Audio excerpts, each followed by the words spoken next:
भोलू नाम का एक बिल्डर था। उसका शहर में बड़ा नाम था। उसने कई सारी बिल्डिंग्स बनवाई थी और इसकी वजह से वो काफी अमीर भी हो गया था।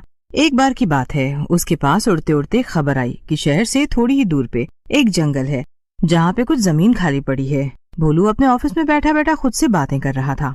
मैंने दूसरों के लिए कई घर और बिल्डिंग बनाई है। मुझे लगता है मुझे अपने लिए भी एक ऐसा सुकून भरा घर बनाना चाहिए जो कि शहर के शोर शराबे से दूर हो। वहाँ पे मैं अपने परिवार के साथ छुट्टियां मनाने जाया करूंगा। काम के चलते मुझे यही शहर में रहना पड़ता है, लेकिन मैं वहाँ छुट्टियां मनाने तो जा ही सकता हूँ। ठीक है, तो ये तय रहा कि मैं उसी जंगल वाली खाली जमीन पर घर बनाऊंगा।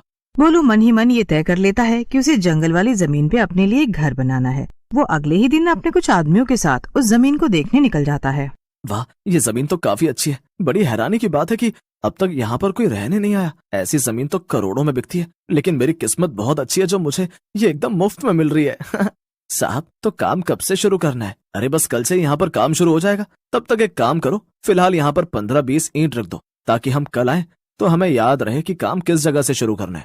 भोलू के कहे अनुसार उसके आदमी वहाँ पर ईंट रखकर चले जाते हैं। उनके जाते ही जमीन के अंदर से एक चुड़ैल बाहर आती है। चुड़ैल बाहर आकर एक जोर की अंगड़ाई लेती है। दरअसल उसी जमीन के नीचे उस चुड़ैल का घर था।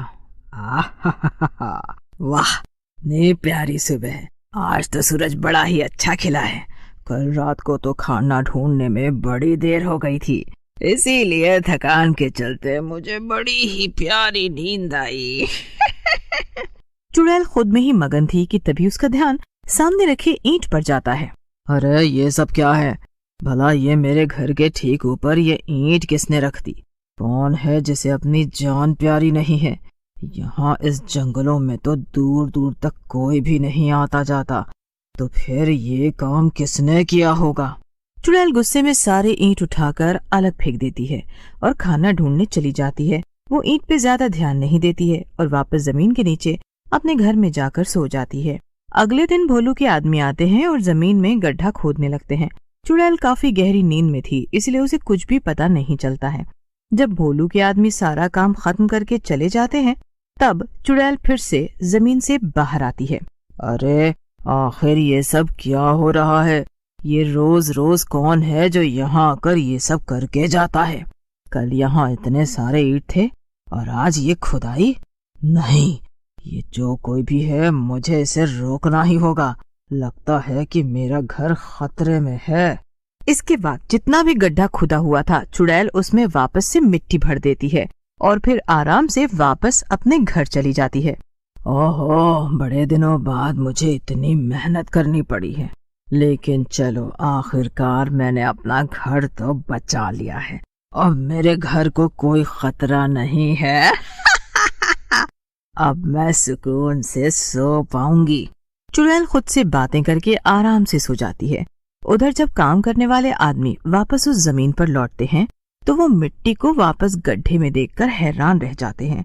वो सब जल्दी से सारी खबर भोलू तक पहुंचा देते हैं। खबर मिलते ही भोलू भागा भागा वहां आता है।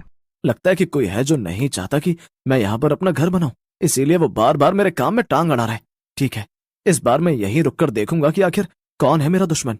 भोलू अपने आदमियों को कहकर गड्ढे को फिर से खुदवा देता है और उसके बाद उनके साथ झाड़ियों के पीछे छिप जाता है। अंधेरा होने लगता है और भोलू अपने अनजान दुश्मन का इंतजार करने लगता है। अरे कितनी देर होगी मालिक, अभी तक तो कोई भी नहीं आया। कहीं ऐसा तो नहीं कि ये सब किसी जंगली जानवर का काम है? नहीं नहीं, ये किसी जानवर का काम नहीं है। मुझे पूरा यकीन है कि इसके पीछे किसी और का हाथ है। भोलू इंतजार कर ही रहा था कि तभी चुड़ैल वहां पर आ गई। चुड़ैल बाहर निकलकर गुस्से में आग बबूला हो जाती है। ये क्या, यहाँ तो फिर सब कुछ वैसा का वैसा हो गया।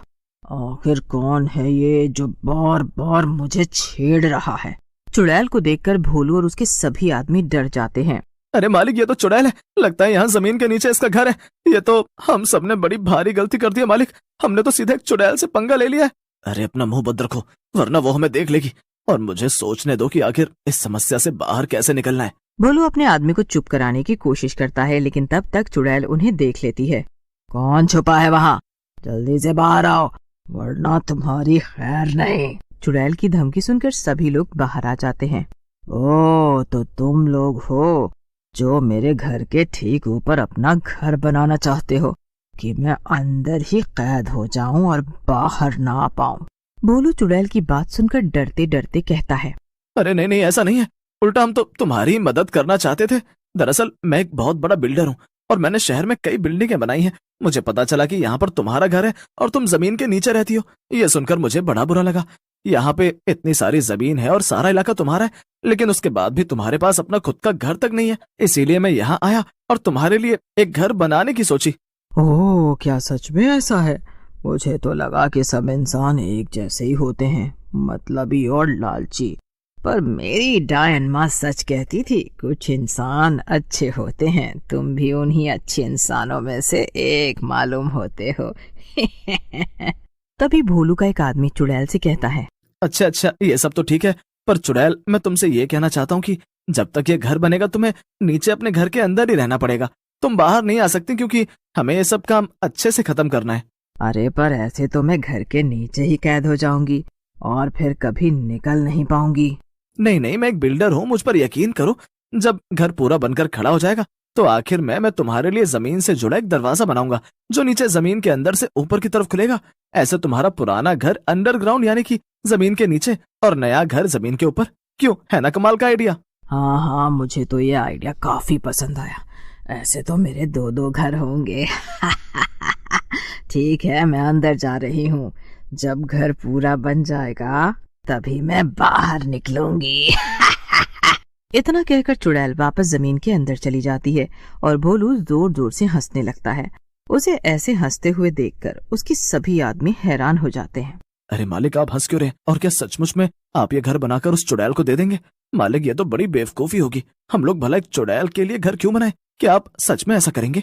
हाँ और क्या, मैंने उस चुड़ैल से वादा जो किया है। चलो अब तुम सब लोग जल्दी से मेरा, अरे नहीं नहीं, उस चुड़ैल, प्यारी चुड़ैल का घर बनाओ। जब ये घर पूरा हो जाए तब मुझे शहर से यहाँ बुला लेना। भोलू भी ये कहकर वहाँ से चला जाता है और सभी आदमी उसकी बात सुनकर हैरान हो जाते हैं।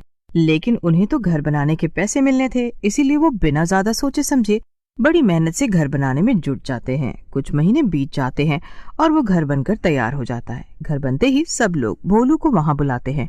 वाह, ये घर तो कितना अच्छा लग रहा है। इसे देखकर तो दिल खुश हो गया। मालिक, ये घर तो बनकर तैयार हो गया। अब बस वो चुड़ैल जो जमीन के नीचे अपने पुराने घर में कैद है, उसके लिए एक दरवाजा बनाना बाकी है। क्या तुम लोगों को सचमुच लगता है कि मैं इस चुड़ैल के लिए दरवाजा बनाऊंगा? नहीं, बिल्कुल नहीं। ये मेरा घर है और अब वो चुड़ैल जिंदगी भर इसके नीचे ही कैद रहेगी। सभी आदमी ये सुनकर हंसने लगते हैं। उनमें से एक आदमी भोलू से कहता है, मालिक, हमें तो पता ही था कि आप अपने सपनों के घर को इतनी आसानी से उस चुड़ैल को नहीं देंगे। हाँ और क्या। तभी वहाँ पर उनके पीछे से वही चुड़ैल आ जाती है और चुड़ैल को देखकर भोलू के साथ साथ सभी लोग डर जाते हैं। मुझे तो पता ही था कि तू मुझे धोखा देगा। क्या, तुम बाहर कैसे? ये कैसे हो सकता है? तुम तो मेरे सामने नीचे गई थी ना? हाँ, गई थी मैं नीचे, पर तेरे जाने के बाद मैं वापस बाहर निकल आई थी और घर को बनते हुए देख रही थी। तुझे क्या लगा कि मुझे बेवकूफ बना के तू आसानी से मेरी जमीन लेकर मेरा घर बर्बाद करके ऊपर आराम से रहेगा? चुड़ैल को वहाँ देखकर बाकी सब आदमी तो वहाँ से भाग जाते हैं, पर चुड़ैल भोलू को पकड़कर खा जाती है। अब आया ना मजा। अब मैं बढ़िया मजे से इस बड़े से घर में रहूंगी, वो भी मुफ्त में। फिर क्या था, चुड़ैल अपने नए घर में पहले की तरह ही रहने लग जाती है और उसे उस जंगल में परेशान करने वाला भी